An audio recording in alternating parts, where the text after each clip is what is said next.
The story begins long before anyone realizes something is wrong. At first glance, the Hawthorne mansion looks like a place frozen in elegance, its towering windows shimmering with warm golden light, its ballroom alive with the kind of laughter that only old money and selective invitations can produce. On that night, the candles burn a little brighter than usual, their flames swaying as if aware of what's coming. Every detail feels intentional, almost ceremonial. Guests move gracefully across polished marble floors, champagne bubbles rising like tiny sparks of life, and a string quartet plays a hauntingly beautiful melody that seems to echo deeper than the walls themselves. But beneath the glamour lies a quiet tension, something so subtle that it slips by unnoticed. The temperature seems to shift in pockets, one corner of the ballroom feels warm, another impossibly cold. A chandelier trembles without reason, its crystals chiming faintly even though no breeze touches it. A few guests glance upward, puzzled, but quickly dismiss the moment. After all, tonight is supposed to be a celebration. Elias Hawthorne's grand finale, as the invitation boldly promised. And Elias was not a man to be questioned, not by this crowd. As more guests arrive, the mood swells with excitement. Old friends reunite in dramatic fashion, rivals exchange smiles sharp enough to cut, and lovers slip into candlelit hallways thinking no one notices. Everyone carries their own story, their own reason for standing beneath this extravagant ceiling tonight. But none of them know that these final hours are the last time they will ever be seen. A string of peculiarities begins to surface, barely noticeable in the noise of music and conversation. A server drops a tray, startled by something he swears moved in the shadows.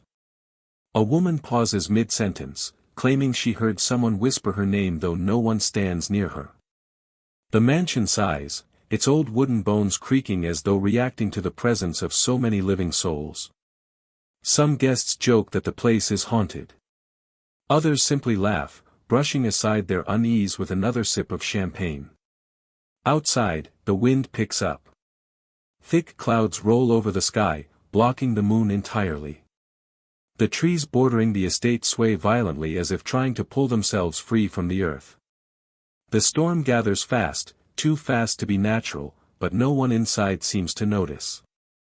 They're too busy dancing, shouting, living their last joyous moments without knowing they are final. Inside the ballroom, Elias Hawthorne steps forward, elegant, composed, almost unnervingly calm.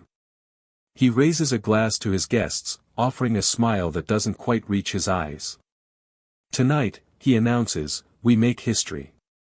The room erupts in applause, though a few guests freeze, sensing something unspoken behind his words. Something heavy. Something final. The candles flicker violently.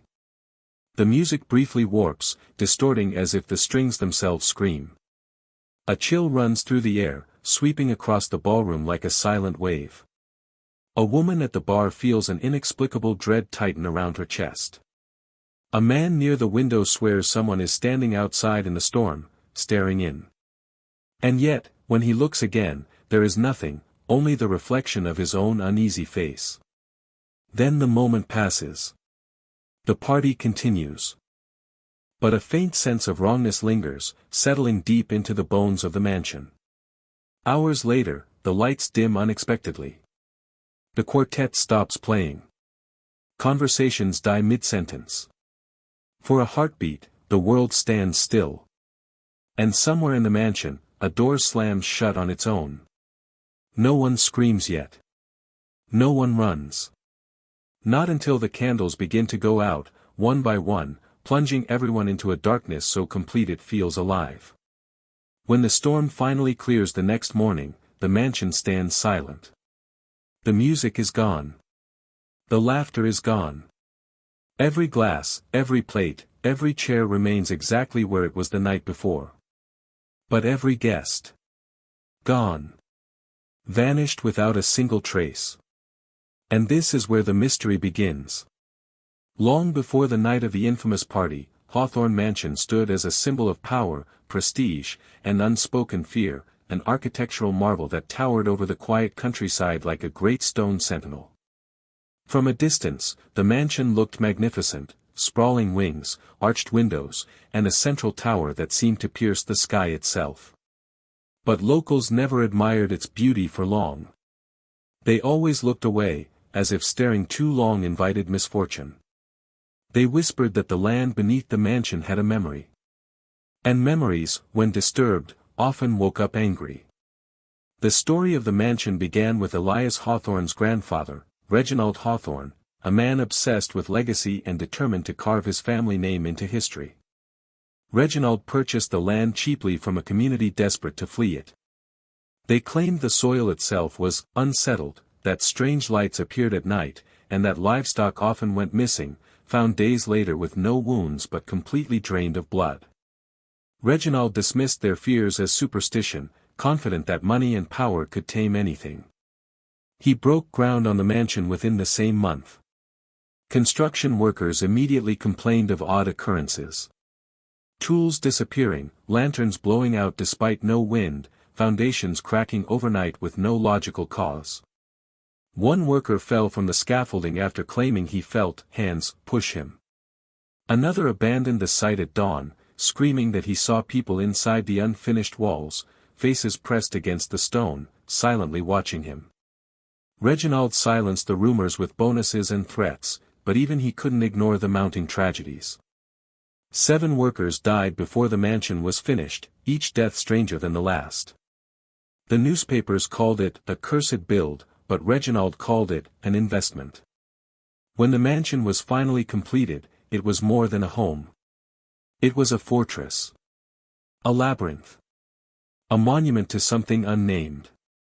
Its hallways twisted unnaturally, its rooms didn't always align with its exterior structure, and the servants often reported getting lost in corridors they swore hadn't been there the day before. Some even claimed the mansion rearranged itself at night, shifting its layout as if stretching or adjusting its form. Reginald brushed it off as imagination, but he himself never slept in the same room 2 nights in a row. Reginald's wife, Eleanor, was the first to sense the truth. She kept a diary, and though most of it was destroyed later under mysterious circumstances, fragments survived. In her entries, she described hearing whispers behind the walls, whispers in a language she didn't recognize but somehow understood. She wrote about cold spots in the hallways, shadows that moved without light, and a presence in the basement that seemed to breathe. She confided that her husband had begun spending long hours in a hidden chamber, conducting rituals she refused to describe. "The house is feeding on us," she wrote. "And Reginald is feeding it willingly." Eleanor died suddenly a year later, officially labeled a tragic accident. But servants recalled her terrified screams the night before, echoing through the mansion like a warning. Reginald sealed her favorite room afterward and forbade anyone from entering it again. He himself deteriorated rapidly, aging decades in a matter of years.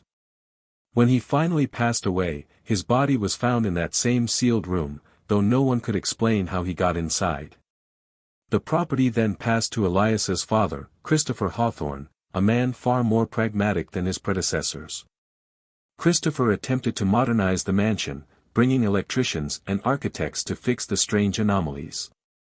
Yet every attempt at renovation failed, wires burned out overnight, newly built walls cracked instantly, and workers refused to stay past sunset. Christopher eventually gave up, accepting that the mansion simply did not want to be changed. When he died, Elias inherited not just the estate, but generations of fear, secrets, and unanswered questions. Growing up within the mansion's looming walls, Elias experienced the building in ways no outsider ever could. He spoke of hearing footsteps in empty corridors, seeing reflections of people who weren't there, feeling watched even when alone. Servants came and went frequently, most lasting no more than a month. One maid left immediately after claiming she saw someone standing behind Elias in the dining hall, a figure wearing old-fashioned clothing, vanishing the moment she blinked. Elias simply smiled and told her the house liked to test new people. Despite everything, Elias adored the mansion. He saw it not as a place of fear, but as a living entity, a guardian of his family's legacy. He rarely left its grounds, preferring its silent hallways over the outside world. As he grew older, he became increasingly fascinated with his grandfather's rumored rituals and the mysterious histories tied to the land. He searched through old journals, deciphered cryptic symbols, and spent countless nights wandering the mansion's hidden passages. Some say he discovered something deep within the house, something ancient, something powerful. And perhaps that discovery was the root of everything that followed. Because as years passed, the mansion's reputation worsened. Visitors often left with headaches, nightmares, or overwhelming dread. A historian researching the estate disappeared after venturing into the cellar. A group of thrill-seeking teenagers broke in one night, only to flee screaming after claiming they saw people walking through walls. Police found their abandoned flashlight in a room that had been bricked off for decades. By the time Elias announced his grand celebratory party, the locals were shocked anyone would willingly step inside that place again. Rumors spread rapidly. Some believed Elias intended to sell the mansion, others whispered that he was performing his grandfather's final ritual. But one thing was certain.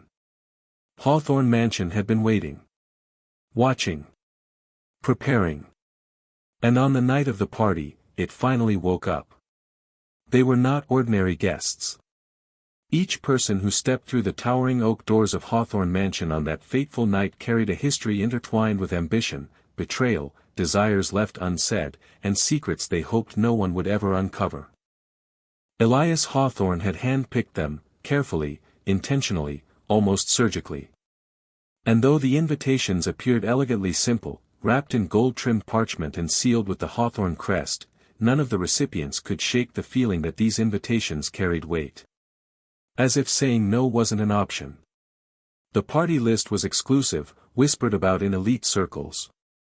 But behind every glamorous name was a person haunted by something, either in their past, or in the choices that had led them to stand beneath the shimmering chandeliers of the mansion that night. There was Amelia Caldwell, a charismatic stage actress celebrated for her flawless performances and equally famous for hiding her fear of losing everything she'd built. Her invitation arrived at midnight, delivered by a courier who refused to say who hired him. Amelia wasn't surprised. Elias had been a patron of the arts and had once funded an entire production just because she starred in it. Still, she felt an odd chill when she opened the envelope, as though the parchment pulsed faintly beneath her fingers. Then came Thomas Breyer, a financial magnate known publicly for his brilliance and privately for his ruthlessness. Thomas saw Elias not just as a friend, but as competition. Their rivalry dated back years, often hidden beneath wine glasses and polite smiles at charity events. Thomas accepted the invitation partly out of curiosity, partly out of suspicion, and partly because he never turned down the chance to walk into a room where power could shift, especially if he could be the one shifting it. Among the younger guests was Charlotte Vale, a rising poet whose melancholic verses had recently captured the attention of the literary world. Her connection to Elias was less public. He had once mentored her in secret, encouraging her writing when no one else believed in her potential. Yet she felt uneasy attending the party. Not because of Elias, but because of a recurrent nightmare she'd had for weeks, standing in a vast mansion, hearing someone whisper, "Don't look behind you," just before everything turned black. Another invitee, Julian Hart, was a renowned historian obsessed with forgotten tragedies and ancient myths. He had long petitioned Elias for access to certain restricted areas of the Hawthorne Mansion, especially the sealed rooms Reginald and Christopher Hawthorne left behind. Elias had always refused. Yet Julian's invitation came with a handwritten note, "Tonight, all secrets open." That message alone made it impossible for him to decline.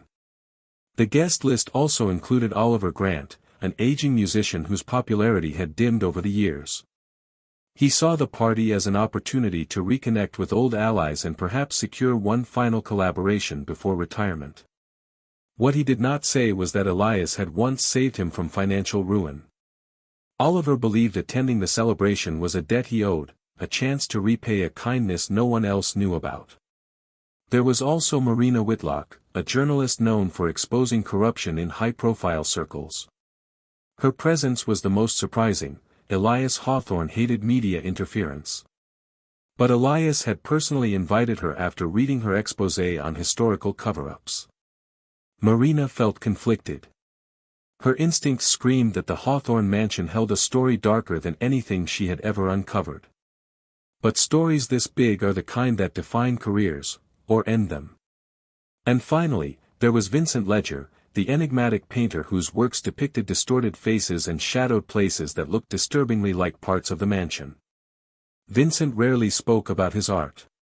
When asked about the eerie similarities, he would only give a vague smile and say, "Some locations find you before you find them." Elias admired him deeply. Some believed Elias saw himself reflected in Vincent's strange genius, or his madness. These 8 guests formed the core of Elias Hawthorne's chosen circle, though many others attended, socialites, philanthropists, minor celebrities, and wealthy heirs hoping to align themselves with one of the oldest families in the region. Still, there was something undeniably deliberate about the primary 8. Their stories twisted around Elias like threads in a tapestry he had been weaving for years. As each of them arrived that evening, subtle interactions foreshadowed the tension to come. Thomas and Elias shared a look, one filled with unspoken competition. Amelia noticed Charlotte lingering near a portrait of Eleanor Hawthorne, her fingers trembling as if she felt something emanating from the canvas. Julian approached the staircase with reverence, whispering to a colleague that the mansion felt different tonight.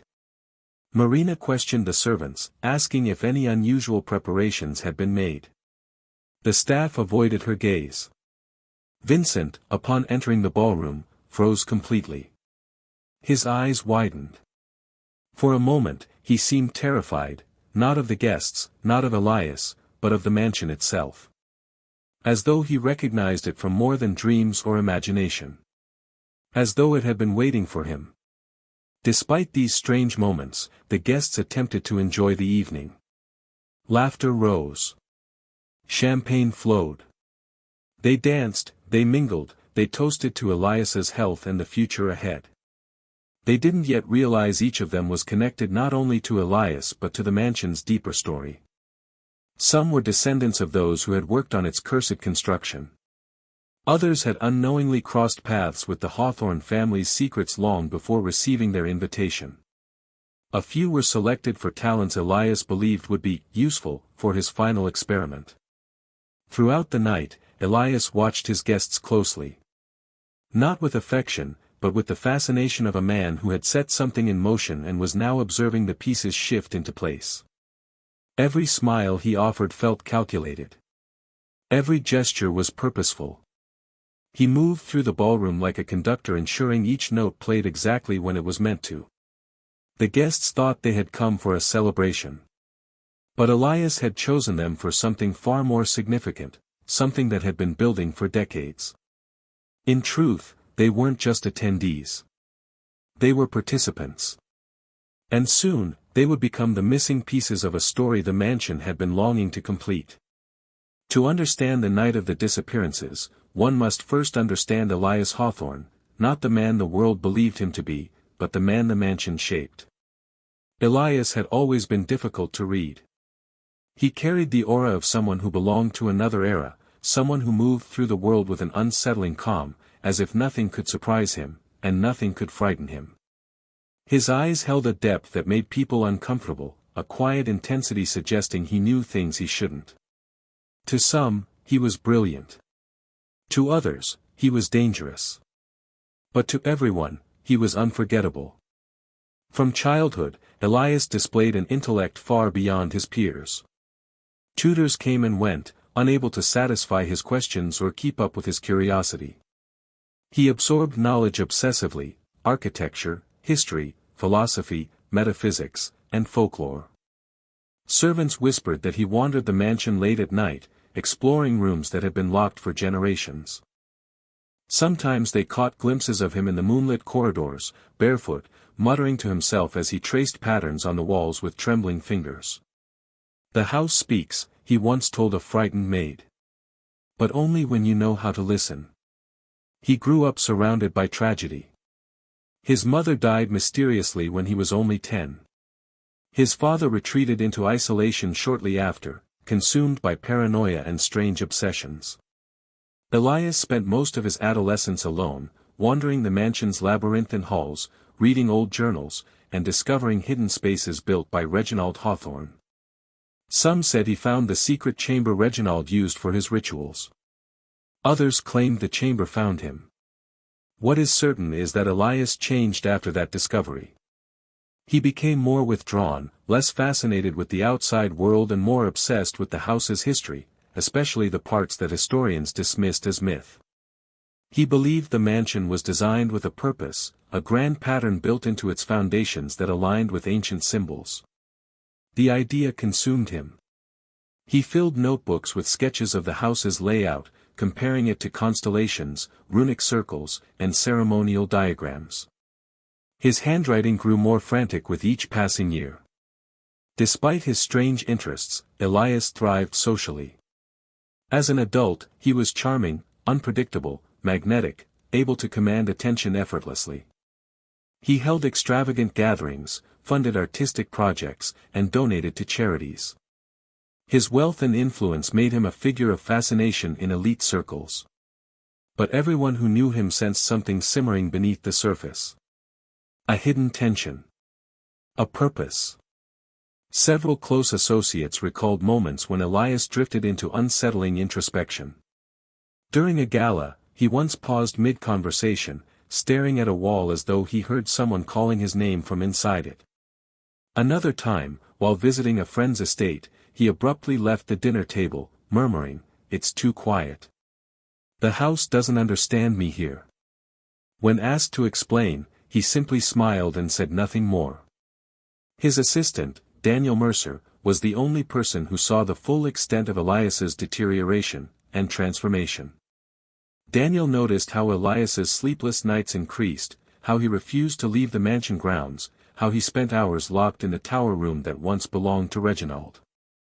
Daniel often heard chanting echoing faintly through the vents at dawn. Sometimes he saw Elias emerge from hidden staircases he didn't even know existed. One evening, weeks before the party, Elias summoned Daniel to the library. He looked pale but exhilarated, his hands shaking with restrained emotion. "The house is ready," he whispered. "Everything is aligning. Do you understand what this means?" Daniel didn't. Elias didn't explain. Instead, he reached out and placed a hand over Daniel's chest. "Tonight, you breathe like a man," Elias said, "but soon you'll understand how much more there is." Daniel quit the next morning. But even after leaving the mansion, he couldn't shake Elias's final words. Nor could he forget the expression of anticipation on Elias's face, as though he were awaiting a moment centuries in the making. Elias's relationships reflected his internal imbalance. Some admired him intensely, others feared him. Charlotte Vale saw him as a mentor, someone who understood her sense of existential longing. Julian Hart viewed him as a gateway to forbidden knowledge.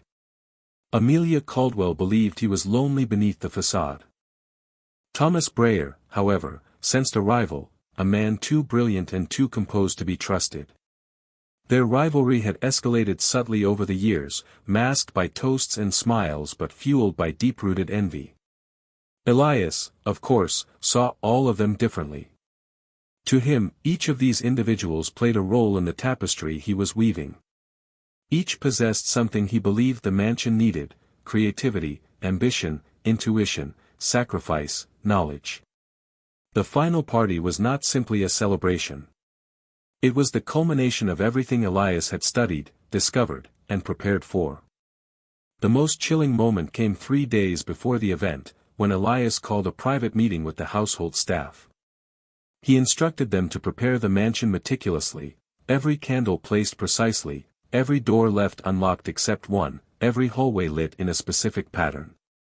The staff assumed it was eccentricity. But Elias's tone left no room for questioning.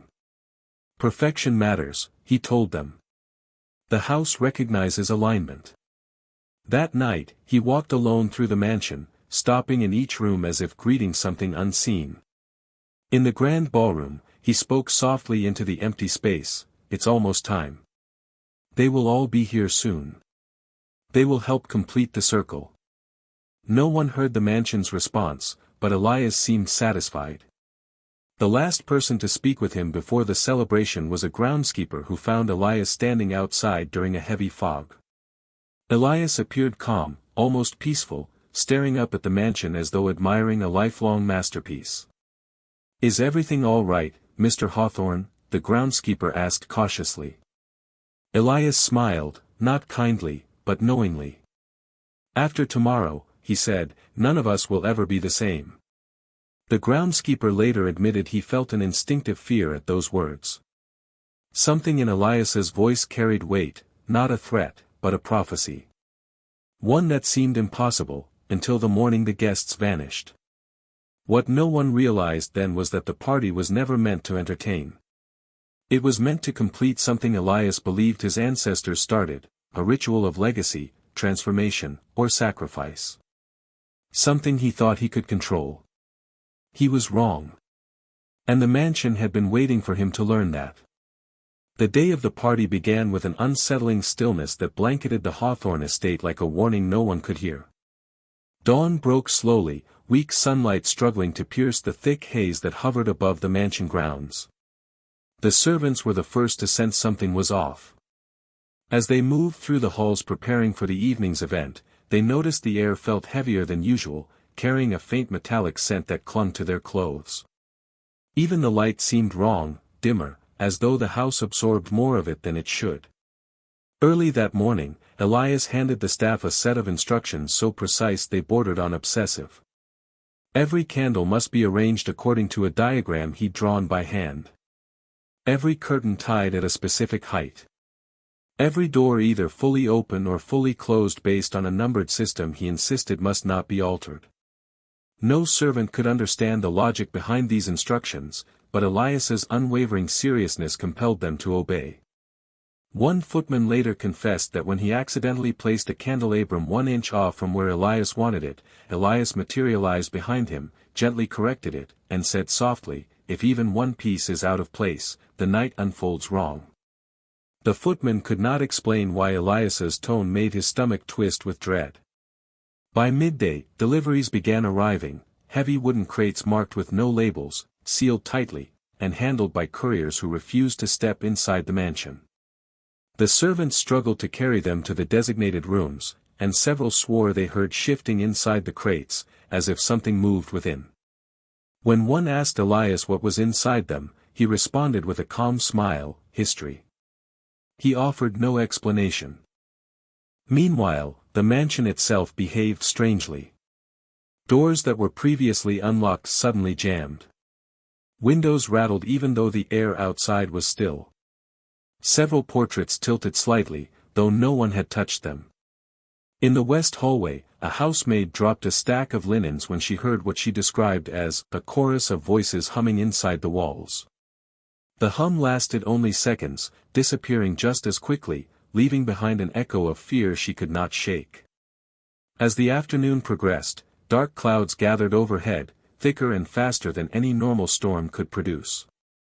By 4 o'clock, the sky had turned an unnatural shade of charcoal, casting the mansion into premature twilight. The local townsfolk watched from afar, exchanging uneasy glances. They knew the mansion's history too well. Some believed the land rejected gatherings. Others believed the Hawthorne family invited misfortune with every event they hosted. A few murmured that the storm was an omen, that the house was waking. Inside, the kitchen staff worked tirelessly, though even their routine felt wrong. Food spoiled unexpectedly. Fresh fruit bruised minutes after being cut. A pot of soup boiled over despite being on the lowest flame. One chef complained he felt someone breathing over his shoulder, though the room behind him was empty. The staff tried to remain calm, but the tension spread like a quiet infection through every corridor. By late afternoon, the final preparations were complete. The chandeliers gleamed. The floors shone. The ballroom stood ready, dressed in rich velvet and gold, as if preparing for royalty. Yet the atmosphere felt suffocating. Every echo seemed too sharp. Every shadow too thick. Just before sunset, the first guests arrived, carriages rolling through the iron gates as the storm clouds grumbled above. But something strange happened. The moment each carriage crossed the estate line, the air around it shifted, the horses grew restless, their breath coming out in quick bursts, hooves clattering nervously against the stone path. Several drivers reported feeling as though they'd crossed into a different atmosphere entirely, like stepping from one reality into another. Some refused to stay, fleeing the property the moment their passengers stepped out. Inside the mansion, Elias greeted his guests with absolute composure. He acted as if the storm was expected, as if the heaviness in the air was nothing unusual. But even his calm demeanor couldn't mask the strange flicker in his eyes, an excitement so intense it bordered on manic. Every time the doors opened to welcome another guest, Elias watched them cross the threshold with an expression that suggested the final pieces of his puzzle were falling perfectly into place.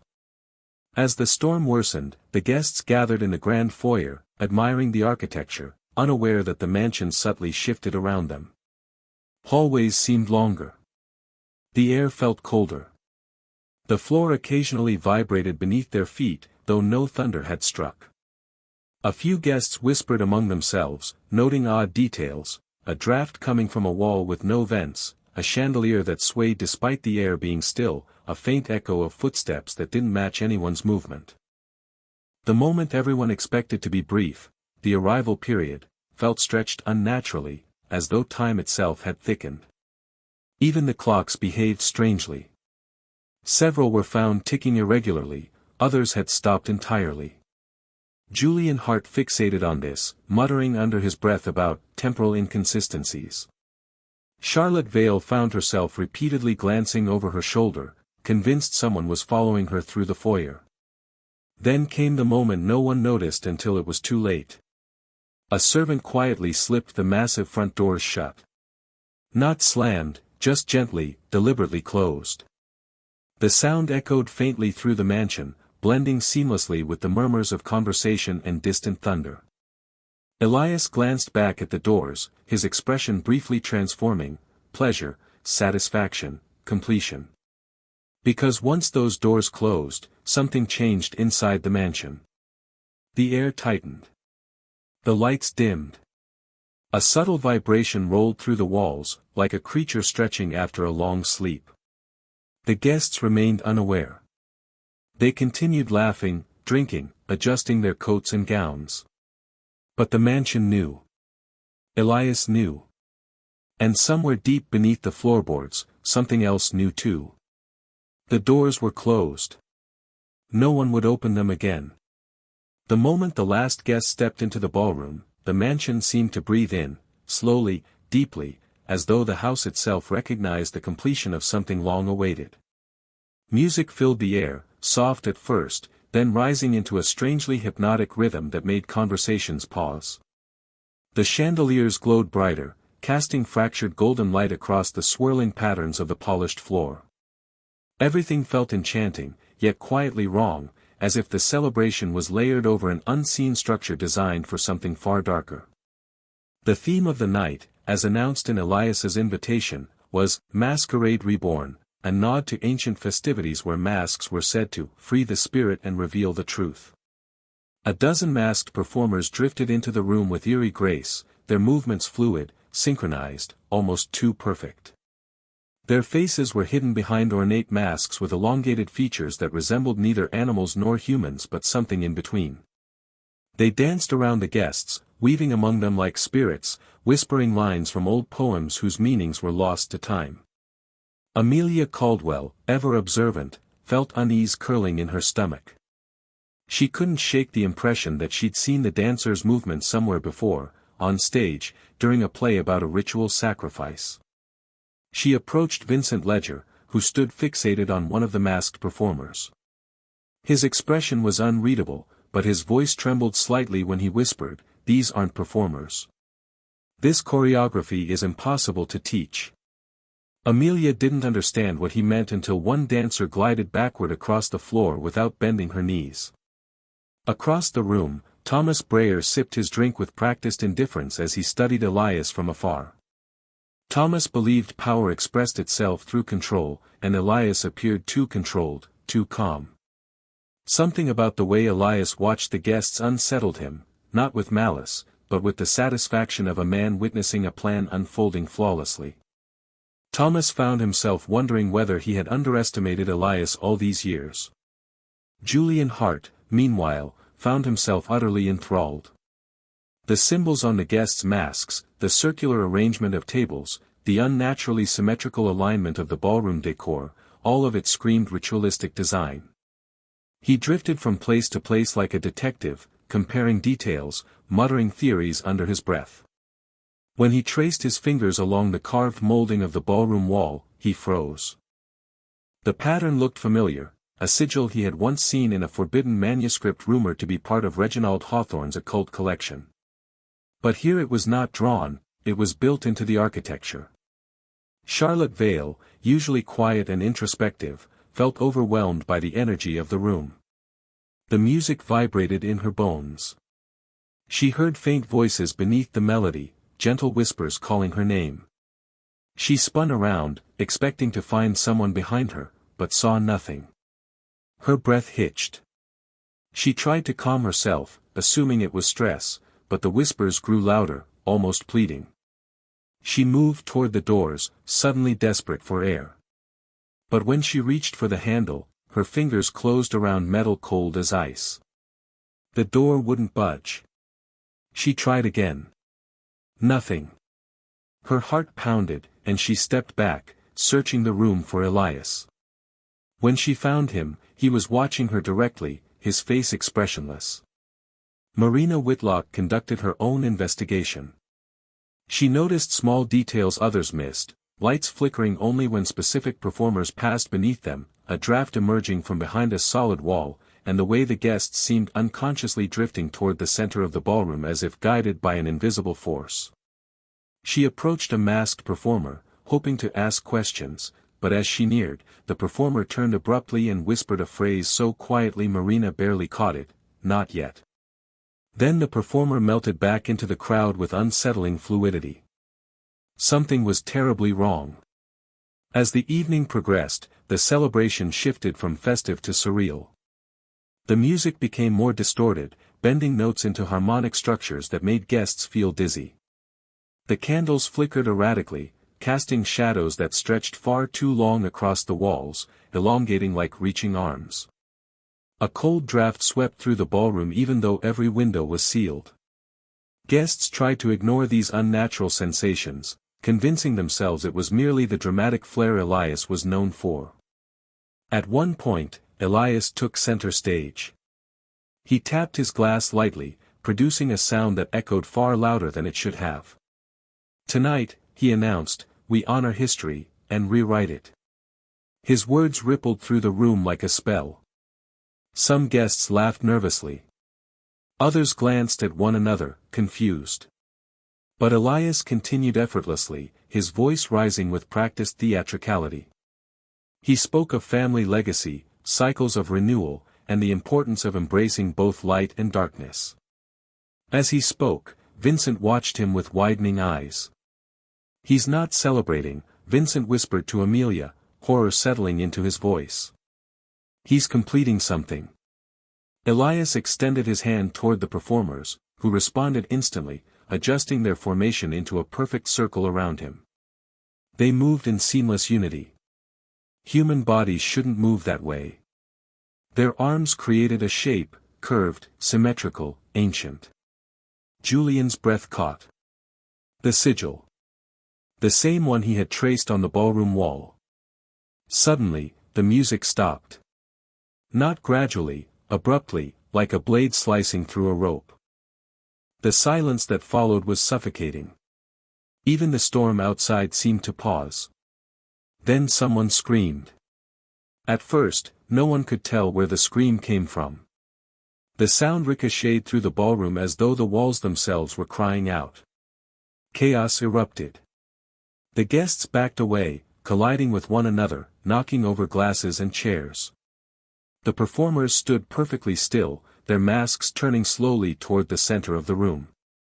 Another scream. Louder. Closer.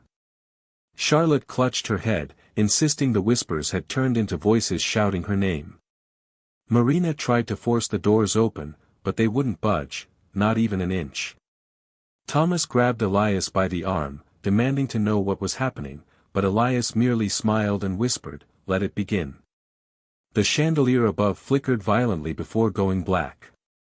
Darkness swallowed the ballroom, thick and absolute. A few lanterns flared to life, but their flames twisted strangely, casting spirals of shadow instead of light. People began to panic openly now. Something brushed past guests in the dark. Something cold. Something large. A man near the edge of the room shouted that he saw a figure crawling along the ceiling, its movements too fast to track. Another guest claimed she felt someone grab her ankle, though nothing was there. The masked performers vanished entirely. And then, one by one, the remaining lights extinguished. In those final moments before all sound collapsed into a terrifying silence, several guests reported hearing a single whisper echo throughout the ballroom, a whisper that did not belong to any human voice. "Stay." When the darkness fully consumed them, no one knew who stood beside them, who had fallen, or who was still alive. They did not know the mansion had already chosen its next victims. And by the time the lights returned, it would be far too late. The moment the final candle died, the mansion plunged into a darkness so complete it felt as though the walls themselves inhaled the light. The silence that followed was impossibly deep, thick, suffocating, alive. It wasn't the silence of an empty room. It was the silence of something listening. For several seconds, no one moved. The guests stood frozen in place, their breaths shallow, hearts pounding loudly enough to fill their ears. The darkness distorted everything. Distances felt wrong. Shapes seemed to shift. Even the air felt altered, colder, denser, almost viscous. A few guests whispered in the dark, but their voices sounded muffled, as if swallowed before they could fully form. Then came the first sound. A soft shuffle. A faint scrape against the floor. Someone, or something, moving slowly through the darkness. A woman gasped. Another began crying quietly. Thomas Breyer called out for Elias, but his voice cracked mid-sentence, trembling with fear he could no longer hide. In the darkness, Elias said nothing. He didn't reassure anyone. He didn't move. He simply stood, absorbing the chaos like a conductor savoring the final moments before the crescendo. A sudden thud silenced the crying. It came from somewhere near the center of the ballroom. A body hitting the ground, or something heavier. No one could tell. Someone screamed again, the sound sharp enough to pierce the dark, but it cut off abruptly as though a hand had clamped over their mouth. Marina Whitlock's instincts kicked in. She reached into her pocket for her phone, hoping the flashlight might break through the darkness. But when she pressed the button, the screen remained black. Dead. She tried turning it on repeatedly, her hands shaking, but it was useless. Around her, others tried the same. Phones would not turn on. Watches had stopped ticking. Even the emergency lights failed. It was as if time itself had paused inside the mansion. Charlotte Vale clutched at her throat, gasping for breath. The whispers she'd heard earlier returned, louder, more frantic, swirling around her like unseen hands. They called her name over and over, overlapping until her knees buckled. She reached blindly for someone, anyone, but her fingers touched only cold air. Vincent Ledger felt along the wall, trying to orient himself, but the surface beneath his palm felt wrong, warmer, softer, almost pulsing. He withdrew his hand instantly, a choked sound escaping his throat as he realized the wall felt like skin. A moment later, something brushed past him, cold and swift, leaving behind a trail of icy dread. Julian Hart tried to impose logic on the chaos, muttering to himself that the sigils, the architecture, the energy shifts all pointed to a ritualistic event. But his voice quivered, betraying his terror. He began reciting fragments of ancient texts in an effort to steady himself, but the darkness swallowed his words before they reached anyone else. Then, without warning, the floor trembled. Not violently, not enough to knock people over, but enough to suggest movement beneath them. Several guests instinctively stepped back, pressing themselves against the walls, but the vibration continued, rolling through the floorboards like something crawling underneath. A low hum rose through the room. At first it sounded mechanical, but then it grew deeper, more resonant, almost like a chant emanating from the mansion's foundation. The air vibrated with it. People covered their ears, but the sound wasn't entering from outside, it was blooming from within their skulls. Amelia Caldwell dropped to her knees as the sound intensified. Tears streamed down her face as she whispered, "Please stop, please stop." She remembered the warning she'd felt earlier. She wished she'd listened to her instincts. But it was too late. The mansion had already claimed the night. Somewhere in the darkness, Elias finally spoke. "It's begun." His voice was soft, calm, almost reverent, completely at odds with the terror swallowing the room. The guests turned toward the sound instinctively, but Elias's location was impossible to pinpoint in the dark. His voice seemed to echo from everywhere at once. The humming stopped. The tremors stopped. All at once, the silence returned. Then, with horrifying suddenness, something changed. A faint glow emerged from the center of the ballroom. Not bright, just enough to reveal shapes moving. The guests gasped, covering their mouths in horror. The masked performers, who had vanished earlier, stood in perfect formation again. But their masks had changed. The elongated designs now appeared fused to their faces. Their bodies were rigid, their limbs contorted at unnatural angles. One performer stepped forward, jerking like a puppet controlled by invisible strings. Her mask cracked down the middle, revealing nothing beneath, no face, no skin, just a void of swirling blackness. As she opened her mouth, an unnatural shriek tore through the room, a sound that didn't resemble anything human. The glow died instantly. Darkness returned.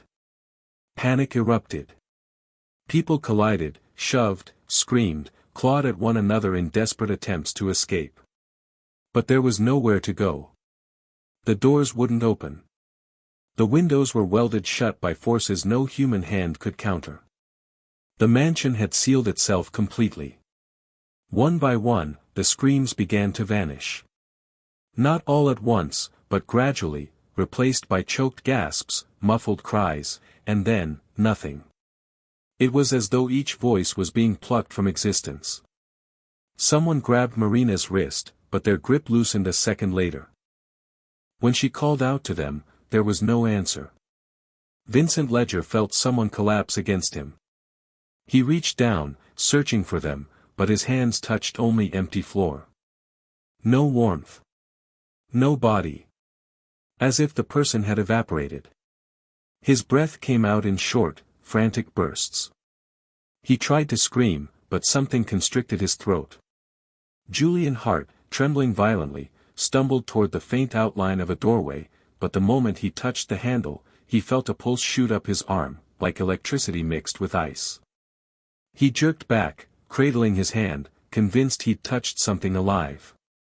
The chaos continued for what felt like hours, but time inside the mansion no longer made sense. Then, just as suddenly as it began, everything stopped. When the storm finally cleared outside and morning sunlight pierced through the clouds, the police arrived. They found the mansion eerily still. Not a single sign of forced entry or escape. Not a single broken window or overturned chair. The ballroom appeared untouched. Music sheets still lay on stands. Glasses of champagne were still half full. Party masks rested neatly atop chairs. Candles, long extinguished, remained upright. It was as if the celebration had ended naturally, except no one remained. Not a single guest. Not a single performer. Not even Elias Hawthorne. The authorities searched every floor, every hidden room, every sealed passage. No bodies. No blood. No footprints. No sign anyone had ever left the ballroom. Only one detail stood out, one chilling anomaly no one could explain. Carved deeply into the center of the ballroom floor was a symbol. A perfect circle intersected by ancient lines. A sigil no living person claimed to recognize. But the historians who examined it months later felt a cold dread when they realized the truth: the sigil wasn't carved during the night. It had always been there. Hidden beneath the floorboards. Waiting for the right moment to reveal itself. And the night of the party was that moment. The morning after the storm, the Hawthorne mansion stood unnervingly silent, its massive structure looming over the investigators like a predator waiting in stillness. The authorities arrived expecting chaos: overturned furniture, shattered windows, footprints in the mud, signs of a desperate escape. Instead, they found the eerie perfection of a party that should have continued into dawn: candles burnt out gently, glasses half full, instruments resting exactly where musicians had left them. It felt staged, preserved, frozen in time. Yet the silence rang with a kind of violence, the kind left behind after something unspeakable happens. Detective Samuel Rourke was the first to step inside. He was a seasoned investigator, known for patience, logic, and a refusal to bow to superstition. But the moment he crossed the threshold, he paused. The air inside the mansion felt wrong, motionless yet heavy, as though it resisted being disturbed. Rourke took a slow breath, forcing professionalism to override the instinct urging him to step back outside. "Search the entire property," he ordered his team. "Nobody leaves until we know what happened here." But he could never have anticipated the labyrinth of questions waiting within Hawthorne Mansion. The initial walkthrough yielded nothing. No overturned chairs. No cracked floorboards. No blood. No broken glass. Not a single sign of struggle. If 50 guests had vanished in a panic, the room should have reflected it. Instead, it looked as though people had simply stepped out of existence. Rourke examined the ballroom carefully. His attention landed on the massive symbol carved into the floor. At first, he assumed it was ornamental, an elaborate part of the mansion's design. But when he touched the grooves with his fingertips, he felt something strange. They were warm. As if recently carved. Yet there was no debris, no splinters, no traces of tools anywhere nearby. He made a note, though the explanation eluded him. The investigation widened rapidly. Officers searched each room extensively, from the grand kitchens to the cellar and the hidden nooks built into the mansion's strange architecture. Trained dogs sniffed for human scent, but every search ended the same way: nothing. No blood trails, clothing, lost jewelry, or personal items. Even fingerprints were scarce, almost as if the mansion had scrubbed itself clean overnight. Some investigators grew uneasy. One officer insisted he heard footsteps in the second-floor hallway though the corridor was empty. Another claimed he felt a cold breath on his neck while examining the dining room. Rourke dismissed these reports at first, focusing instead on tangible evidence. But soon, even he began to feel the house watching him. The first breakthrough came in the form of security footage, or rather, the lack of it. The mansion had a modern surveillance system installed by Elias himself, but every camera feed from the night of the party was corrupted. Not cut, not erased, corrupted. The files played only static intertwined with faint audio distortions resembling whispers. A technician attempted to recover the footage and faintly captured one haunting frame: the ballroom filled with people, faces turned toward the camera, and then, in a split second, all of them turning away simultaneously. Some technicians claimed they saw a figure standing in the center of the room in the corrupted frames, tall, thin, unmoving, but the image disappeared every time they tried to capture it. Next came the interviews. Rourke contacted the drivers who had dropped off guests. Most reported nothing unusual, just a heavy storm and nervous horses. But one driver gave a troubling account. He said that as soon as his carriage crossed the property line, the air changed. It felt thicker. He felt pressure on his chest, like someone was leaning against him. When he dropped off his passenger, he looked back and saw the mansion lights flicker violently. "I shouldn't have gone inside the gate," he whispered, gripping his hat tightly.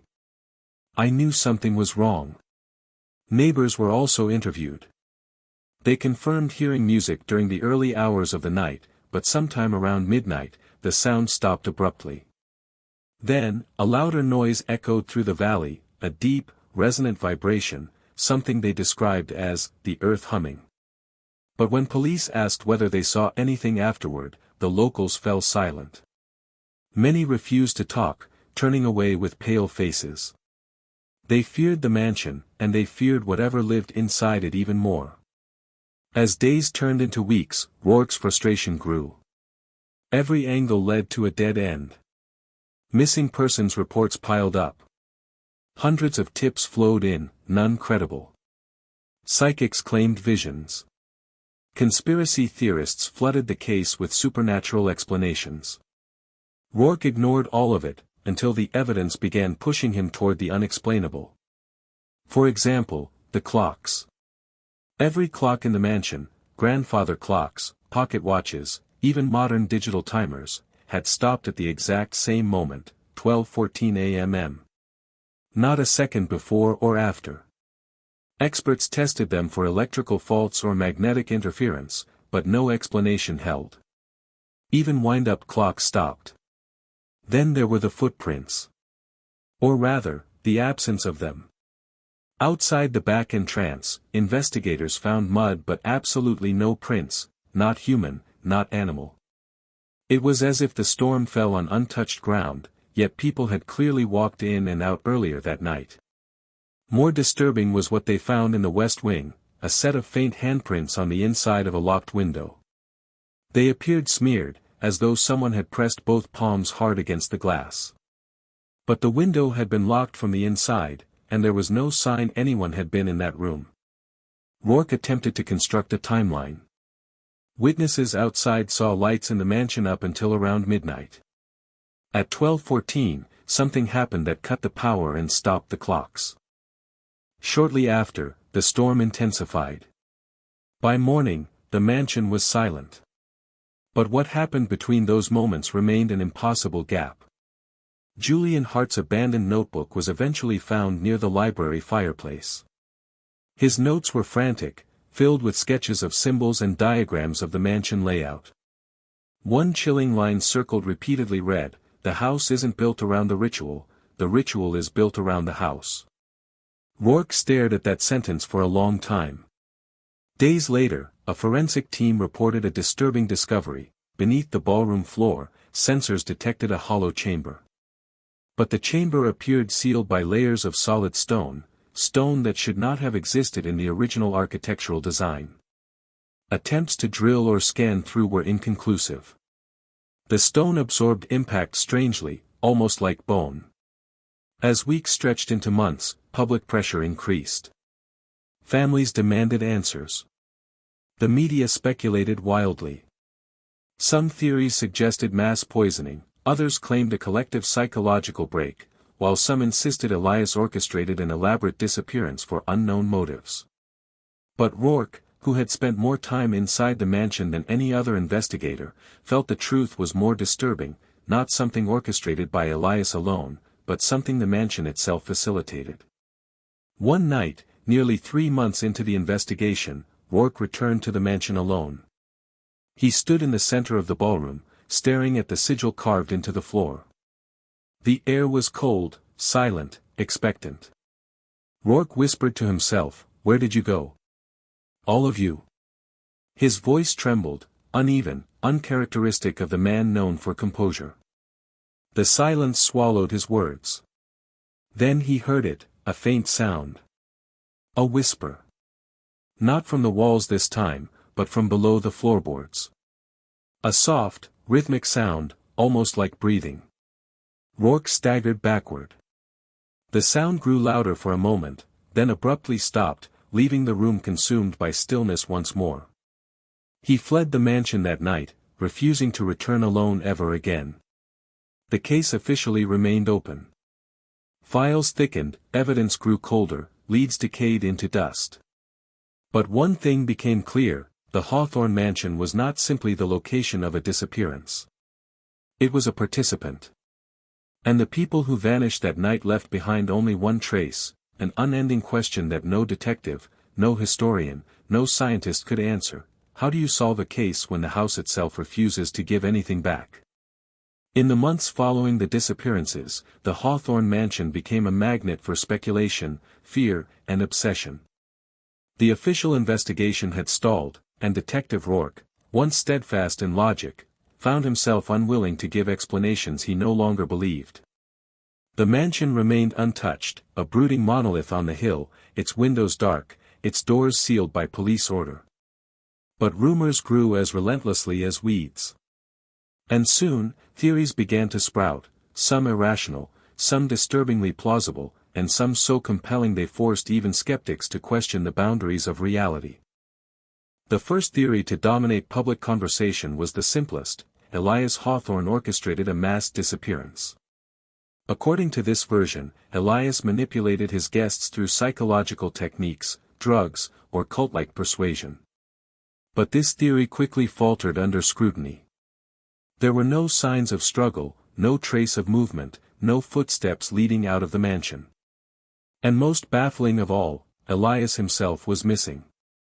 If he had masterminded a grand escape or crime, surely he wouldn't have vanished without a trace. The second theory pointed instead toward a deadly tragedy. Perhaps the guests were poisoned by gas, or the air system malfunctioned.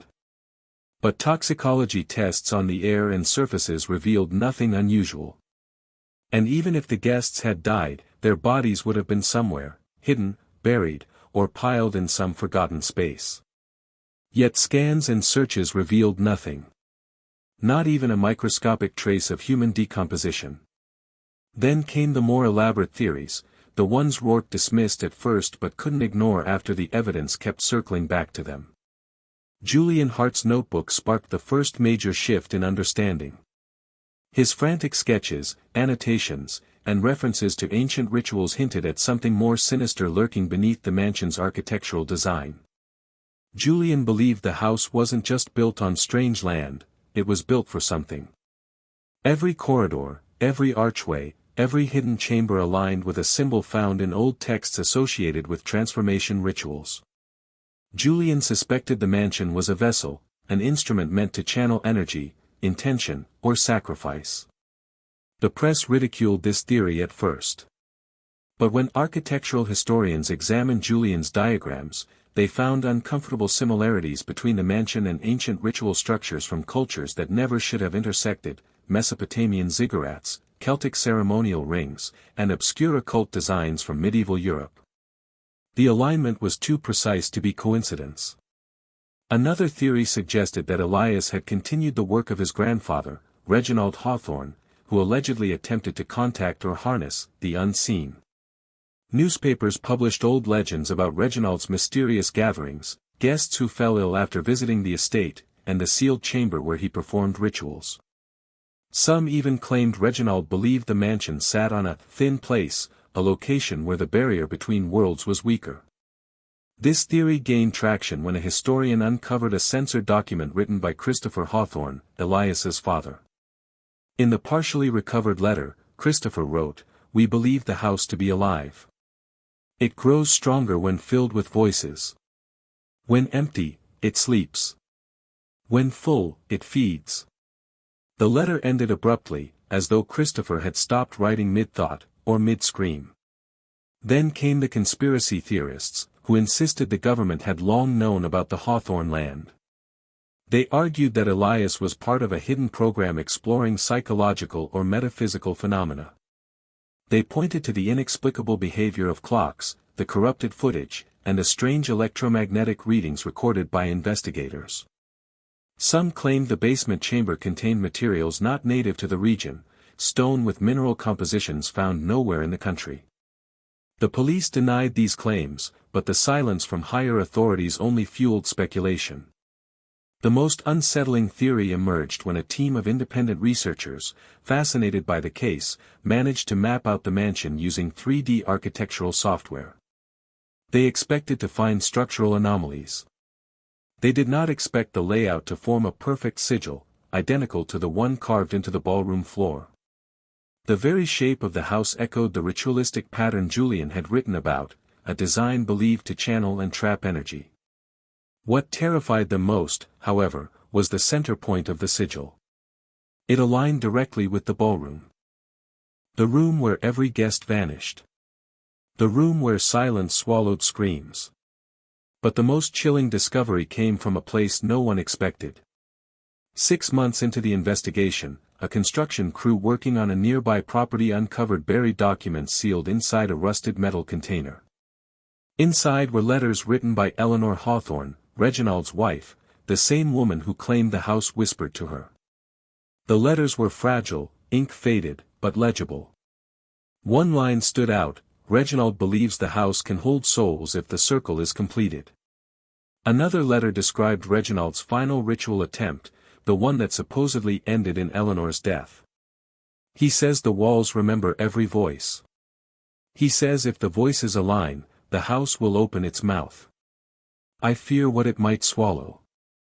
Modern analysts debated the authenticity of the letters, but one detail aligned with current findings. Eleanor wrote that the final step required 8 anchors, people chosen for their emotional, intellectual, or spiritual qualities.